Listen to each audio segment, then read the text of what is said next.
February of 1971 in Chicago at the Hobby Industry Association of America convention, there was a rather famous incident that occurred involving the Aurora monster scenes. But as is often the case with these history videos, I need to give a little background before I get into the actual story. In the early 1960s, Aurora Models had made many kits based on various licensed properties, and they were doing quite well with them. Although they had initially worried about the effects of their movie monster series might have on youngsters, by 1964 they had learned that all was well and the kits were extremely popular, and the mid-60s were kit modeling's golden era. Eventually, Aurora had made just about every conceivable television, movie character, and comic book tie-in that they could think of, and it was clear they needed new items to keep the kids coming back for more. One idea was to base a series on Madame Tussauds' Chamber of Horrors from the famous Madame Tussauds Wax Museum. I mean, what could go wrong with making the jump from imaginary movie creatures to, say, a working model of a real-life guillotine, complete with an 18th century Frenchman who could have his head chopped off? I am going to guess that pitch meeting was made up of all men and maybe slightly out of touch men at that, but I digress. The parental blowback was almost immediate, and La Guillotine was pulled from production after only 6 months, and plans for the entire series of models, including the hanging tree and the rack, were immediately scrapped. In fact, the entire Madame Tussauds Chamber of Horror series was axed. This was Aurora's first real brush with any controversy, but it was not the only one in the industry. Lou Glazer at Revell Models had been getting pressure from parental groups for making so many war toys. Lou simply told them that Revell made many educational models, but the military aircraft were what sold. Monogram Models had so far ducked the controversy as they were primarily known as a kit model car company, and they were doing very well with their Tom Daniels series. But back to Aurora. Aurora tried other kits, but nothing was as successful as their various movie, television, and comic book tie-ins. Now, I need to explain Aurora's situation in 1970. They were the third largest kit model company, but they had lost the corporate leadership that had built the company. Vice President John Cuomo had retired in 1967. Joe Giammarino, a founding partner who was known as Mr. Aurora, was forced out by his partner Abe Shikes in 1968. So in 1969, Giammarino sold his interest in Aurora to Charles Diker, a former vice president at Revlon, and a group of investors. Diker promptly took Abe Shikes' position as the president of Aurora, so Shikes left in 1970. Diker immediately set about changing Aurora, believing it could expand beyond model kits and slot cars into toys and games. This idea was partly advanced because of the success Aurora had had with a game called Skittle Bowl. However, Aurora was about to take on such giants as Milton Bradley. Diker also halted all new kit model product development at Aurora and changed the entire structure of the company. He immediately started spending a lot of money. Ironically, Diker did do some things right and managed to increase Aurora's gross sales from $30 million in 1969 to $70 million in 1970, but he had to increase costs so much to do it that the company was still losing money. By 1971, Diker had sold controlling interest of Aurora to Nabisco, the food company, but he was still its president. Now, there are about a half dozen really interesting tangents I could go off on here, but I want to stay focused on the Chicago HIAA fiasco. While a lot of people like to blame Diker for Aurora's declining situation, in many respects it's not his fault. By 1969, the slot car craze was over and slot car systems were not selling very well. Aurora was stuck with a lot of inventory. Even the sales of model kits were beginning to decline from what they had seen in the mid-60s. So in 1969, Aurora reissued their classic movie monsters Frightening Lightning editions. This had some sales success, but not what they were hoping for. A fresh idea was needed, and that would be introduced in 1971 with the monster scenes. These kits were snap-together affairs in 1/13 scale. The series consisted of 4 figure kits: a new Frankenstein's monster kit, and a new figure of a mad scientist called Dr. Deadly. But it would be the other 2 figure kits that would create much of the controversy over the Monster Scene series. One was a figure kit of Vampirella, the scantily clad heroine from Warren Publishing's horror magazines. The other was a figure kit of a woman dressed in a somewhat revealing top and shorts who was simply called the Victim. As if issuing seemingly risque models of Vampirella and a woman simply referred to as the Victim wasn't bad enough, Aurora added fuel to the fire with the Monster Scenes 4 accessory kits to include the Pain Parlor. The pendulum was right out of Edgar Allan Poe's The Pit and the Pendulum, complete with a swinging pendulum blade. On a side note, I suspect Poe had some deep-seated issues. I mean, really, who dreams this up? But I digress. Now, one would think that most people would not let any of these ideas get past the pitch meeting, but Aurora not only moved forward with Monster Scenes, but made it their big new series for 1971. The Monster Scenes were center stage in front of Aurora's 1971 catalog. The company even issued a Monster Scenes catalog for dealers. Aurora also launched a large advertising campaign which only made matters worse. The centerpiece of the campaign was an ad which ran in DC Comics and Warren comic magazines of the era. Taking the form of a comic strip, the ad details Dr. Deadly sending the Frankenstein monster and Vampirella out to get a girl victim for an experiment. I remember seeing this in the stores in 1971. I was only 10 years old, and I looked at it with a, "What, man? Are you kidding?" But then I looked at Vampirella. Did I mention I was 10 years old? I didn't buy them, but it definitely left an impression. The trio then abducts the girl, who cries for help, and I distinctly remember Vampirella's comment balloon saying, "Don't worry, this is New York. No one will help her." I mean, the cliches are just mounting here. The girl is taken back to the lab where Dr. Deadly plots to turn her into a fly.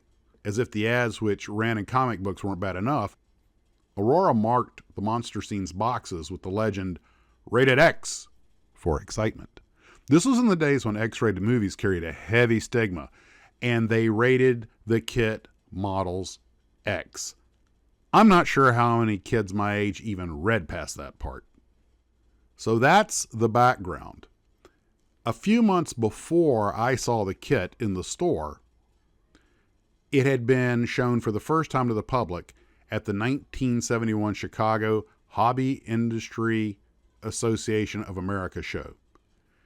Aurora had sent Andy Anchus and Jim Keeler to set up the show, but unbeknownst to them, Shirley Hinchell of Aurora's marketing department had hired a cadre of young female models to promote the Aurora display. She had even selected their outfits, short skirts and stiletto heels. The most famous of these was Miss Nina Anderson, a striking beauty who had apparently not been briefed on the idea behind the kits, which had swappable snap-on parts. When she saw how the arms and legs popped off and on, she just figured it was so the torture devices could repeatedly chop the victim in half or lop off her arms and legs. To Jim Keeler's horror, this is how she was showing off the kits to prospective buyers.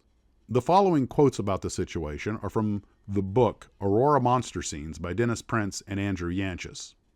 These are some of Jim Keeler's quotes. "Oh yes, they were very beautiful and enticing women, all tall and professional models who were very good at what they were doing. Unfortunately, they shouldn't have been doing what it seemed they were doing at all. And of all places, at a hobby expo. In 1971, most of the nation's hobby stores were still run as mom-and-pop shops, and this was family-oriented stuff, but you could have easily confused Aurora's Monster Scenes exhibits for an escort service. I thought it was all a rather sordid-looking affair." When Jim Keeler saw what she was doing, he confronted her and said, and quote, "What in the hell are you doing?" end quote. He was barely able to contain his ire and explained to the giggling girl that the arms and legs of the figure were meant to be swapped out, not lopped off. Well, you got to give him credit. It got the Chicago event buzzing, and the Monster Scenes kits themselves were more spectacle than Aurora had counted on, although Miss Henschel was quite pleased with all of the buzz. In fact, so was Diker. There's no doubting that the sex appeal aspect of this thing was turning heads. In fact, Keeler goes on to quote, "I was totally stunned at what marketing had put together. Shirley Henschel had hired these models, selected their outfits, and spotlighted the overall display. I had expected monster scenes to be an important part of the show, but not to become its main focus. There was so much more that Aurora was introducing that year. Despite all of the other stuff that Aurora had on display, this seems to be the only thing anyone remembers. And it has become a bit of a legend in the hobby industry. In fact, one representative of the Lindbergh Model Company said he could swear in the artwork of Vampirella he could see pubic hair. Of course, it was just the shading that the artist had used. This turned out to be such a big deal it made the news. The Chicago Sun-Times published a rather unflattering article about the spectacle. Keeler recalled, "When we saw it, we all flipped, except for Shirley. She was quite proud of the display and its impact." Later that same month, it was time for the American Toy Fair in New York City. This began on Sunday, February 28th, went through March 3rd. Everybody wanted to see what all the hullabaloo was about, so Aurora's monster scenes got a lot of attention. Of course, there were no models there displaying the stuff.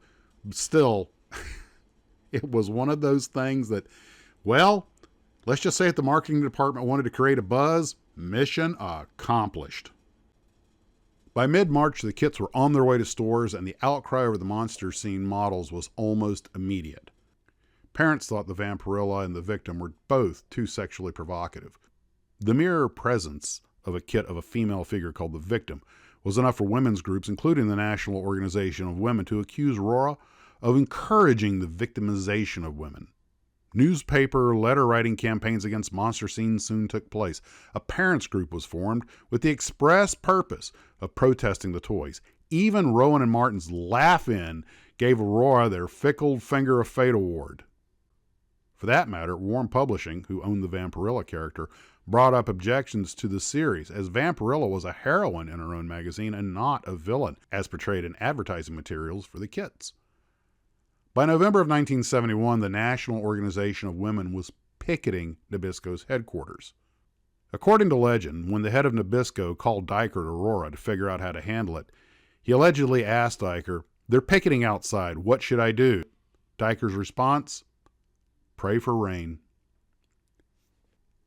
Sadly, it was later that November that Aurora stopped production of the Monster series in the United States and immediately recalled all the remaining kits.